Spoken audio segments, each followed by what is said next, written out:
Hi, everyone. Welcome back to the Social Work Bubble podcast. I'm your host, Laura.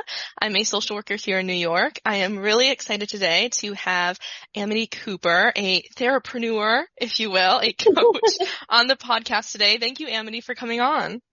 Oh, thank you so much for having me. I'm really looking forward to our conversation. Me too. We're going to be diving into basically how mental health professionals, fellow therapists can be using technology to enhance their practice. I think it's something that can be really scary and intimidating. And so Amity's pretty well versed in like what that can look like in a way that feels good and can actually help your practice and what you're doing. Well, let's hope so. Let's fingers crossed. Now, Amity, real quick, do you want to just introduce yourself and kind of your background? Sure, Laura. So I have been a seasoned entrepreneur for the last 20 years. Mm-hmm. I started out in product development and marketing. So back in the day, I once was a fashion accessories designer, and I ended up, which was really fun until it wasn't. And then my last business before I went back to grad school for mental health counseling was I was a chocolate maker. So I have dabbled in all sorts of fields and all sorts of ways, and usually making things that are really tasty to eat is super fun. But that's a side note in another conversation. But after 20 years in the business world, I decided that I really was looking for something more meaningful and internally driven. And so I found myself at a crossroads and decided to go back to school for a second master's in counseling. And I have no regret. I mean, it is an amazing field to be in. I feel purposeful. I feel driven. I feel like I can really help a lot of people with the kind of services that I provide. And now with all these new technologies, it's making my practice have so much farther reach and impact than I could ever have imagined. So, yeah, that's very true.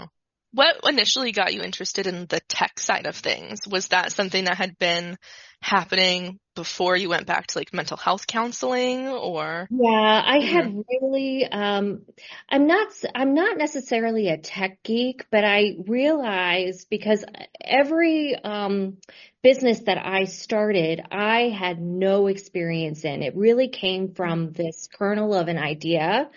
And I've just found a way to make it work, to launch, to take that idea to market. And technology was my friend. I mean, we had this huge explosion of advancement. I mean, Amazon had come on board, figuring out drop shipping, because I was in the manufacturing sector. So I would produce a widget and then I'd have to figure out how to deliver it to my end user or customer.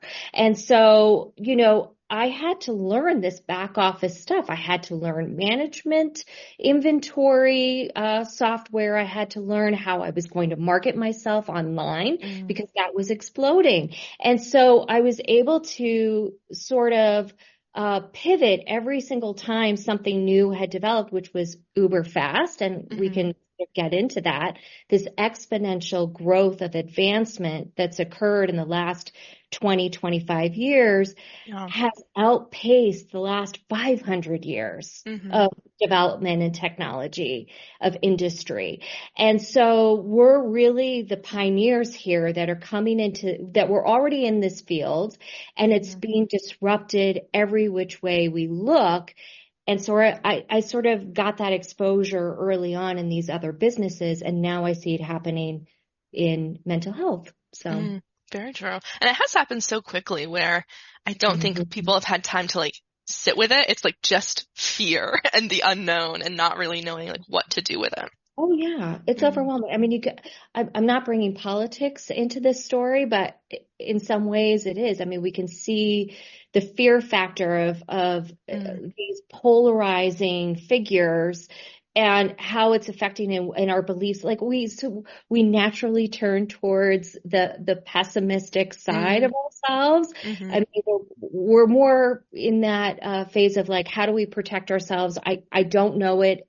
I don't know what it is. It's scary. It's foreign. And so I feel like it's my job and my mission to sort of peel back those layers of that onion, which can, if it is, technology can be a little stinky, and like just sort of like expose it, and say it's always moving, it's always adapting, but you're not going to break it. And Mm-hmm. you can use it to your advantage. Mm-hmm. So Awesome. Now, I mean, in terms of embracing tech as a mental health professional, what does that look like for you, kind of that timeline there? okay, well, I'd say first and foremost, I realized that I'm thinking about two things that Mm-hmm. happened. So when in grad school, sort of a short, quick origin story here, I Yeah. realized I was doing my final turn and prepping for group therapy and Mm-hmm. not quite internship, practicum.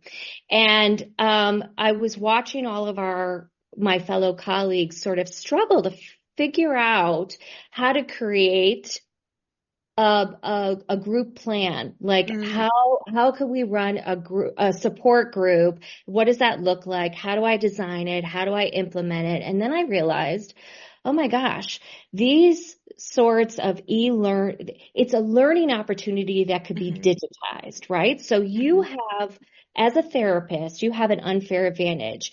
You are one of the top percent of secondary education earners with Mm-hmm. degrees. You are highly educated. You have this innate ability to relate to other people, Mm-hmm. and you're a communicator and you're a professional listener. And so here are these emotional EQ skills Mm-hmm. that are perfect for launching and opening your private business. And so you have these tools, you know how to teach, you know how to explore, you know how to Mm-hmm. do a treatment plan, you know how to do all of these things. You have all of these skill sets. So why not put it online and market it to other people? Mm-hmm. And so that was sort of the nugget that I got from that experience of sitting through that coursework and being like, okay, well, how do you take this group, this support group or this concept to market? And Mm-hmm. how do you broaden that out? Well, then with the pandemic, we saw how everybody was running in a panic, Yeah. moving from knee to knee to screen to screen. And here is this amazing opportunity to sort of expand your reach Mm-hmm. in a very safe environment by using the technology of telehealth. Mm-hmm. So I think I went off track here a little bit, but I feel like here is an opportunity for you to set up a course Mm-hmm. that could or run virtual support groups, therapy groups Mm-hmm. online in the comfort of your own home, and you're still helping people and Mm-hmm. you can monetize it. So I guess this is sort of like my personal experience of moving from taking something that's concrete Mm-hmm. and finding a different modality, a medium to get the word out and to expand my reach and expand my practice. Mm-hmm. That's very true. I think there was certainly that shift in the pandemic for a lot of people, including myself, where I think like early on in school, we never really talked about telehealth at all. And now it's the only thing that I do. I only do telehealth, and it's like life-changing. Like for me, it's helpful for my clients because it makes things more accessible. And I mean, when you're licensed in like a particular state, you can work with anybody located in that state, not just like the town that you live in. So it really was a huge thing. But I think outside of telehealth, there is, at least from what I'm seeing, a lot of like gaps in understanding like what to do after that. Like, okay, well, we can do a video call with a client or a support group. What else can technology do for professionals in this space? Oh, this is so much fun. Yeah. Yeah. So, okay. So we learned very quickly how incorporating telehealth into our practices Mm-hmm. I mean, there was a little bit of a hiccup and adaptation period, but Mm-hmm. overall it was rather seamless. I mean, we were forced to do it rather Yeah. quickly. So, and that is good for not only the clinician, but also the customer, the end user, the client, the patient, whoever you may be. Mm-hmm. Okay. What that opened up is not necessarily a Pandora's box in a bad way, but this opportunity for really looking at how digital therapeutics, immersive therapeutics can actually be a win-win for everybody involved. So there's two ways in which I look at this. There's the tranche of helping the clinician sort of not only manage their business and their clinical practice with all of these other additional important tools available to us. So it's sort of expanding the CRMs, the client care management system. So we all become integrated that way. So there's an integration piece, and we're going to see all of these other tools kind of coming in and helping the clinician deliver their services better and more efficiently and more affordably. Okay. Yeah. And on the other side of this, the same sort of services that we're using in our businesses and our practices are being used by everybody else out in the world on a daily basis. And you see this predominantly with wearables, digital wearables. Like we see it with our Oura rings. We see it with our Fitbit. We see it with our Apple Watches. We see it with our glasses.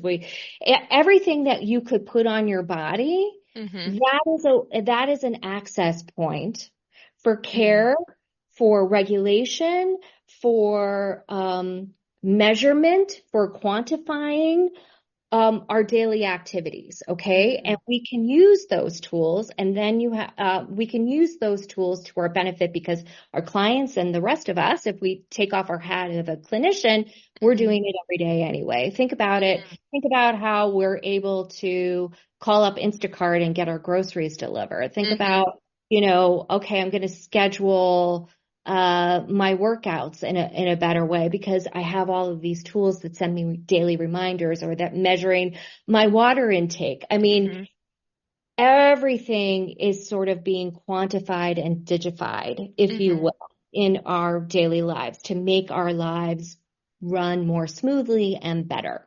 Now, imagine if you take it a step further and you saw this sort of emergence at the same time that Zoom and telehealth was sort of coming online in 2020 with the pandemic. You also saw a huge challenge faced by our fellow colleagues. There wasn't enough of us to go around. We couldn't serve everybody because everybody was so desperate for help and attention and for connection. And so we found this surge of chatbots. We have Calm apps. We have Headway, Headspace.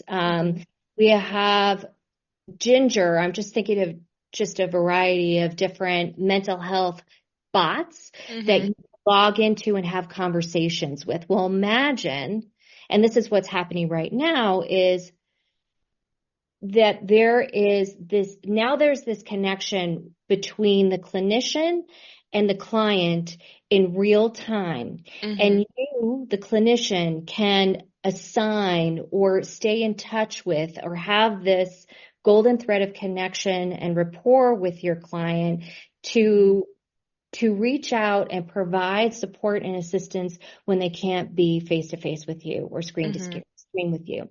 And so you have this expansive opportunity to sort of tackle what's going on in their daily lives in a way that can be customized, optimized, sort of systemized for them, so that whatever treatment plan, let's say, you follow, that can incorporate homework that's done on this particular app or done on a particular software tool.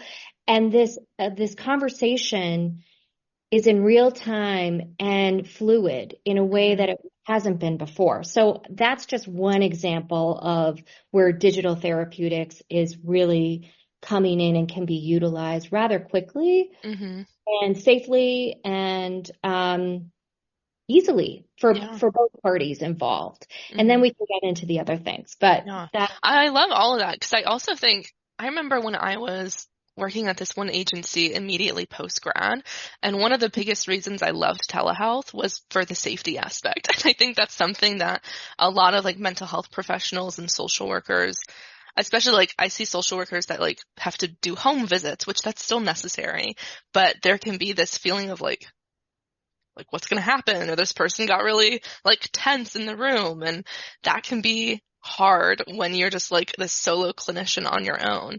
And it's also like for all those other reasons, super accessible. I mean, I have a lot of clients that have to do therapy during their lunch break, and it's just like FaceTiming someone during their day, and that works for them. Yeah. I mean, the software capabilities and, well, let me give you this little tidbit of information.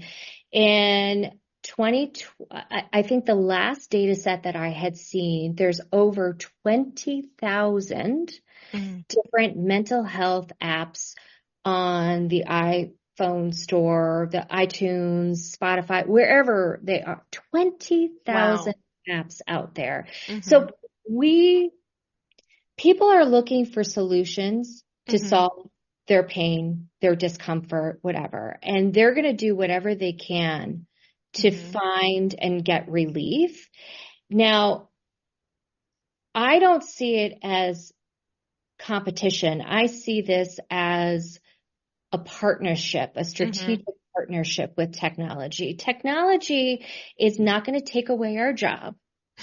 But most likely people and clinicians and business owners who don't incorporate these new technological tools will be outpaced and underutilized because they're behind the curve, because this is the way the momentum is moving. And if the demand in the market is saying, I need immediate access and care, that's one thing. And these tools are helpful, but we need the professional to come in and help assist the client, patient to ensure that one, they're protected and they're directed in the right, they're put in the right direction. Like it's serving them. Yeah. It's a detraction from the clinical care that they should be receiving. Yeah. No, I really like that. I think that's really important for people to hear is a partnership and not a competition, because I think that's the thing that drives a lot of that fear, where it's just like, oh, we can't have anything to do with this because I'm going to lose my job and blah, blah, blah, blah, blah. And it's like, you can embrace it in a way where it's helpful for you and for your client. Yes, absolutely.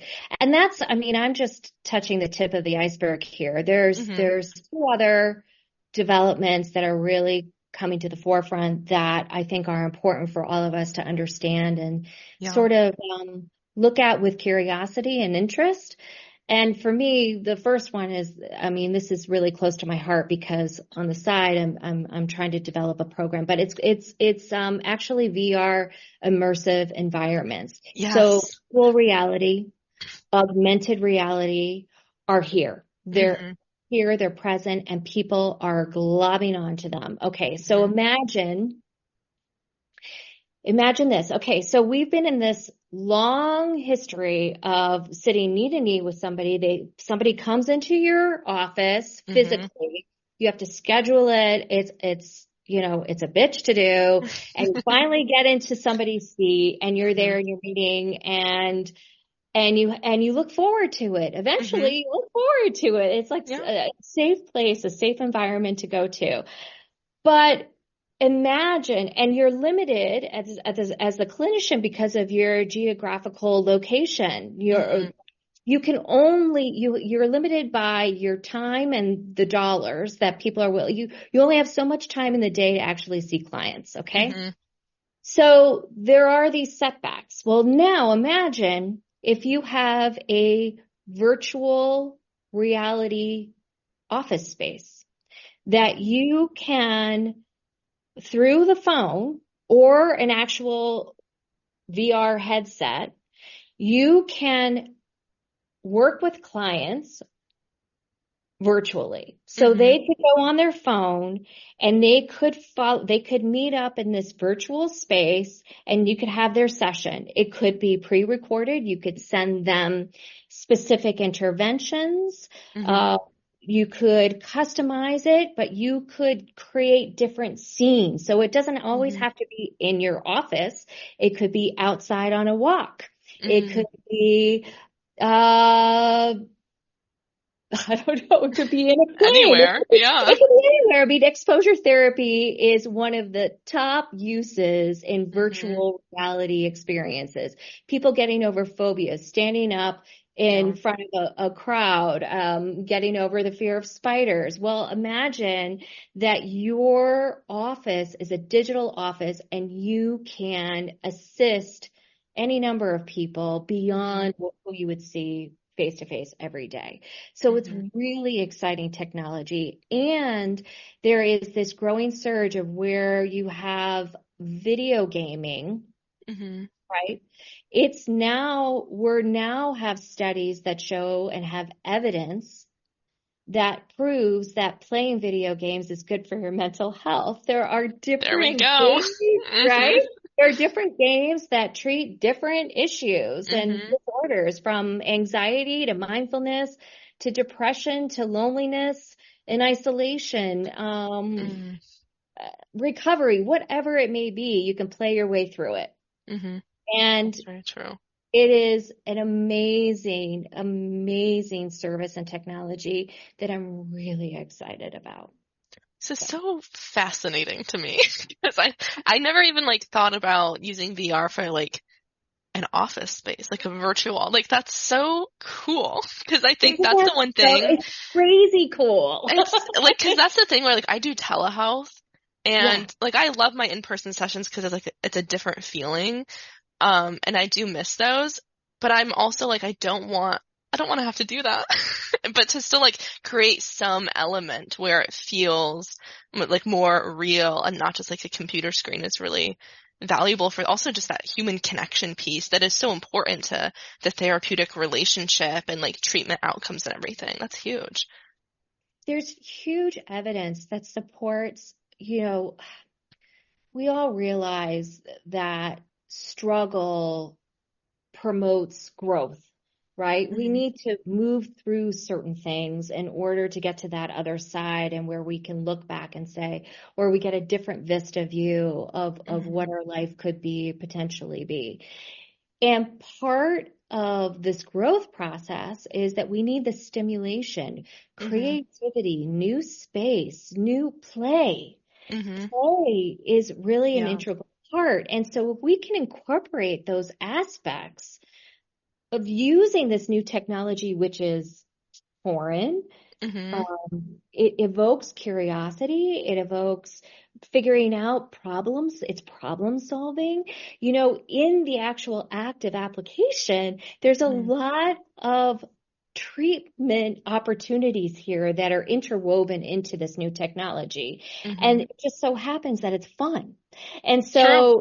so, I guess I take the perspective, like I'm a Jungian depth trained um, clinician. Okay. Hmm. So I am the anomaly here in today's world. I could go to therapy. I was in analysis for 15 years and Hmm. I grew so much, and I know myself.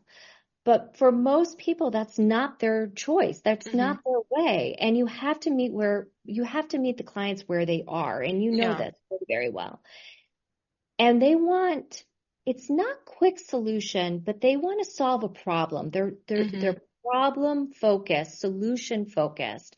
And so most clients today, most customers who come through your doors or are seeking help, they're not, on average, they may come to you for one session Hmm. and then they abandon because they Hmm. got that immediate relief. Somebody listened to them. And if you're lucky, they'll stay 12.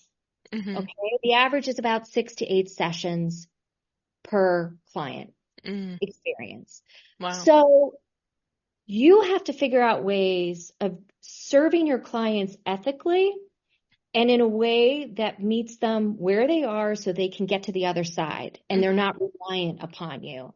Well, VR is a great way to do that. Hmm. Imagine if you said, okay, if I only have one session with this person, let's do a virtual reality session with brief solution focused treatment Hmm. objective. And we tackle this issue head on, straight on. and they walk out of there and they feel fantastic, or they have their immediate, issue addressed Mm, in a memorable, creative way. They are going to rave about you. They're going to mm, take that and say, oh my gosh, you got to go see this person mm-hmm. because they did it this way. It's different. Do Yeah. something different. Yeah, that is true. Because I mean, all this stuff is still new and like still developing. And I also think about just like meeting with like kids and young people, how cool that would be for them. Who like I think they have a lot of ideas about like what a therapist is, and so to meet them with like virtual reality or like incorporating some kind of tech could be just like really shifting in their perspective of like what therapy can be and what that can look like. Absolutely. I didn't even talk about kids. I didn't even, you're so right. Like, what an amazing chance, what an opportunity to transform not just a few, but thousands of lives in this way Mm-hmm.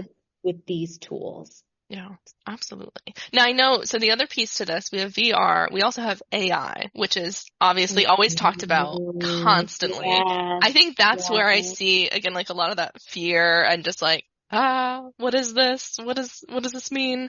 Um, where do you want to start with AI? Like, what does that look like in Wow. practice? Okay, now you've really opened up the box. So, okay, so AI is exploding. You're right. You're Yes. absolutely right. I'm trying to wrap my mind around like how do I want to begin with this? Okay. So AI really came on the scene in 2022 with Mm-hmm. ChatGPT, OpenAI. Now, this technology has been going on in research and institutional academia research and Mm-hmm. everywhere else in Silicon Valley for quite some time. This is not new. It's called like predictive analytics. So Mm-hmm. it's large language model learning. So you input information and you're building up its headspace. You're building up its knowledge base. And then it becomes where it's almost like that plug-in battery where the battery starts churning and Mm-hmm. producing its own energy. Well, you're training this system to think and develop and make synchronicities Mm-hmm. on its own so it can be more and more expansive. So it just exponentially keeps growing and learning and growing its intelligence on its own. Mm-hmm. So I hope I It explained that. sounded great. Yeah. Okay. Okay. All right. Well, right now, for the last year and a half or so, Mm-hmm. most people who have dabbled and opened up the Chat GPT system realize that it's a prompt, it's an entry response dialogue. Mm-hmm. Okay, so it's basically Wikipedia on steroids. So you're going in there. I mean, that's how I look That's at a it. good way to Like phrase it's it. Yeah. really a layman's perspective. Okay.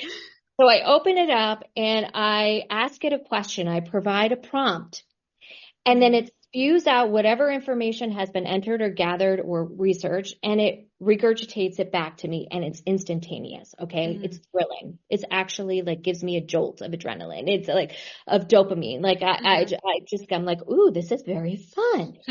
Well, that unto itself is thrilling, and then it becomes draining because all you're Mm-hmm. doing is entering prompts. And what you have to do is you have to educate the system, you have to educate the computer on who you are, what your topic is, Mm-hmm. what your voice is, etc. Now, this is a great tool, and I'm going to put my business owner hat on, Mm-hmm. okay? If you're developing your own private practice, Mm-hmm. you can go in and you can use that particular tool to help develop your brand identity, your Mm-hmm. marketing materials. It can have in a flash, you can write your email sequences for promotion. You could Mm-hmm. do your blog posts. I mean, it has a variety and an array of offerings that can really help streamline your messaging, the way you communicate with your audience and with your customers, and how you can run your back office systems, right? You can create manuals. Back to the group support manual, okay? Imagine you can like come up with a concept, you type it in, and then it regurgitates out a whole like 12-week program that you can follow and you can implement with your own edits. So it changes the game and the dance for social media production, for anything. So if you're thinking about how do I market and advertise and promote my business, how do I do that? Well, ChatGPT is going to be your best friend. I What love is that. exciting? It is very exciting because I'm also thinking I'm in a lot of Facebook groups and like just like followers of other social workers and mental health professionals. And I've seen a lot of people like get into the private practice space, and it's just very overwhelming because you have to wear a million hats as business owner and therapist and marketer and like literally everything. And I think we forget that like something like this exists where you can kind of have, like you said, like that back end being very streamlined, which makes your job easier. And then like you have more space and bandwidth for these other things that like energize you. Allows you to be the clinician you're meant to be and your special zone of genius to the table to work with your clients. There is a caveat here. Like anything, I'm sure that there's a rule for this or a theory or a law, but you can get sucked into ChatGPT universe that you can never get out.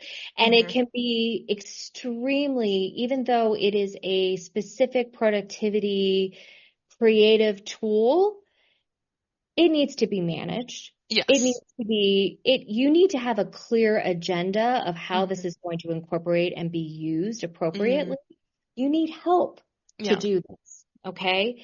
So a couple of years ago, we really saw, at least in the business world, in the organizational world, figuring out the different buckets, or again, back to this hat concept of like the different roles that we play within our business. Okay. So we knew that what gets measured gets managed, or the vice versa, what gets managed gets measured. I think it's the first one.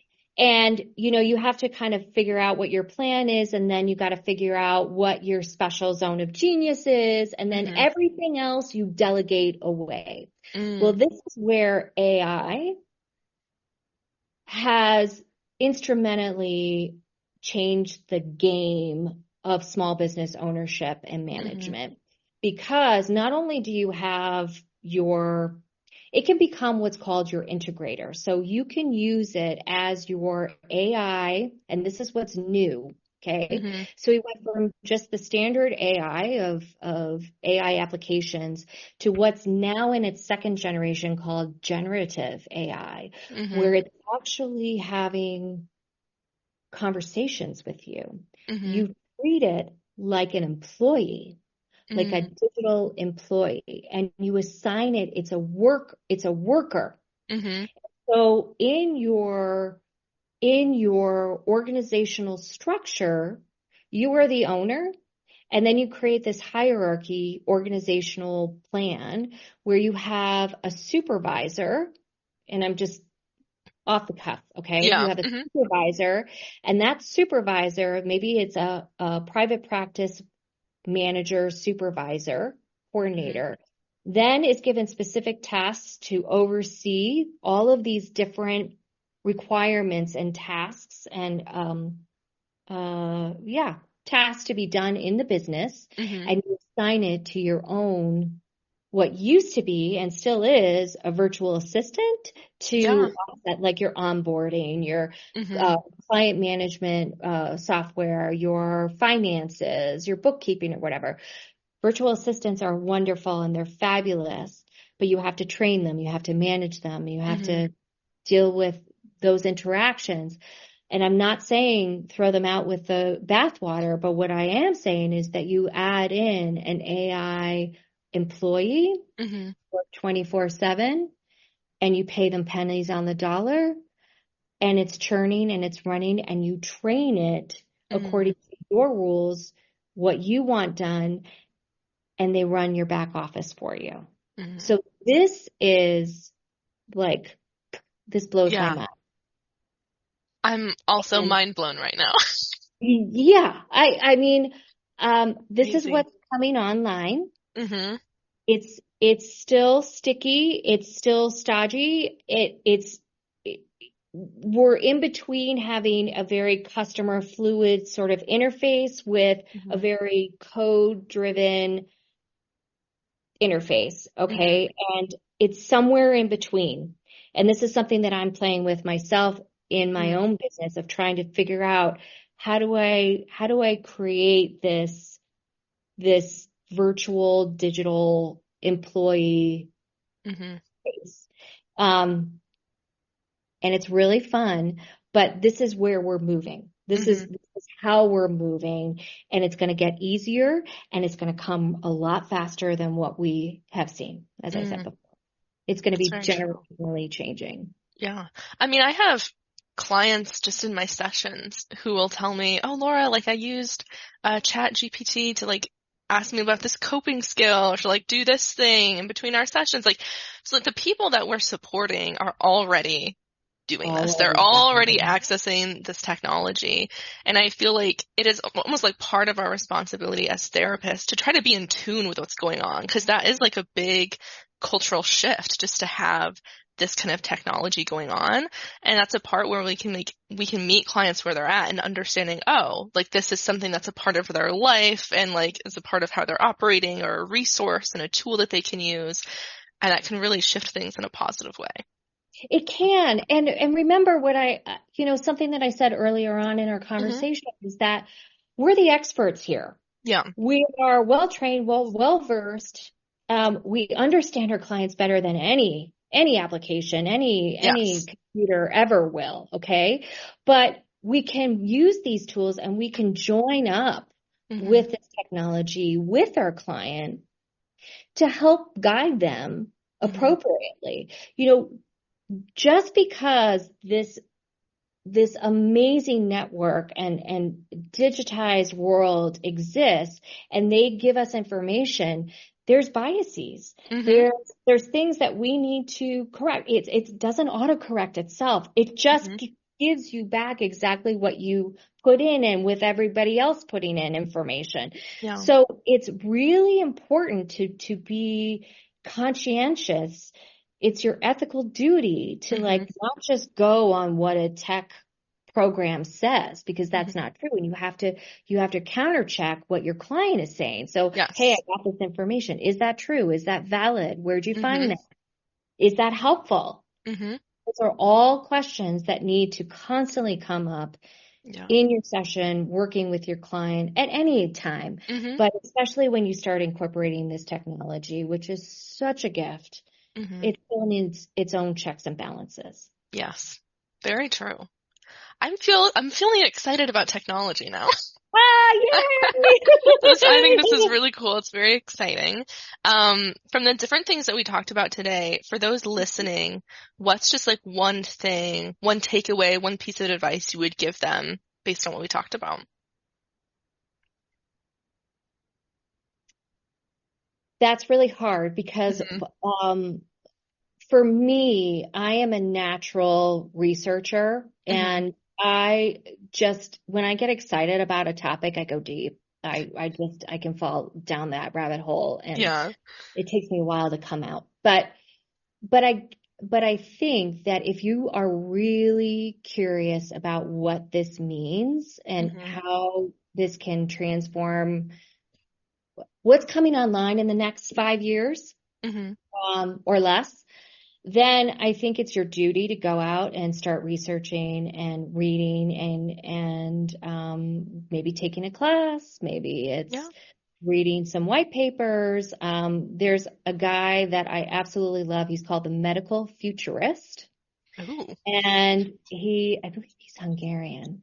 And he has written numerous white papers and offers mini courses on everything digital health wise. Mm-hmm. and exploring all of these different tools. And he presents information in a way that is really tangible and approachable. And Mm-hmm. I would definitely, I would definitely seek him out. I would dabble. I Mm-hmm. would start opening up an open AI account. It's free. And I would just start asking it questions, Mm-hmm. figure out what kind of prompt, like, hey, I am a trauma-informed therapist and I would like to create an online course. How would I do that? Mm-hmm. There we And go. then just go, Mm-hmm. just go and try it. You're not going to break it. It's not going to break you. Mm-hmm. Your mind will be blown, but it'll be really interesting and it will cut your time by 60-70%. Oh yeah, I believe it. Wow, what an exciting time that we're in. Wow, it's Right? crazy. I know. Ah, wow. Well, thank you so much, Amity, for coming on. For those that are wanting to keep up with you and what you have going on, where can they follow you and what do you have going on? Yeah, I have a lot going on. But the best way to find me if you want to learn everything about if you need some support as a mental health professional and are looking to like tech up and care wide, Mm-hmm. then you should check out my website. My company is called Clinical Career Collective. And you can find Awesome. that at clinicalcareercollective.com. And I am actually kicking off my first e-course, rolling out next month called Do This First. And it's a 7-day boot camp course that walks you through the fundamentals of business because God knows we never got that training in Never. clinical training. And so I feel like it's my duty Mm-hmm. to teach others how to open up their private practices and get working because the world needs us. Yeah, So, that's very and true. it's all at Clinical Career Collective. Awesome. Well, all that stuff will be linked below for those listening, so go check out what Amity is up to. And thank you so much for coming on. Oh, thank you.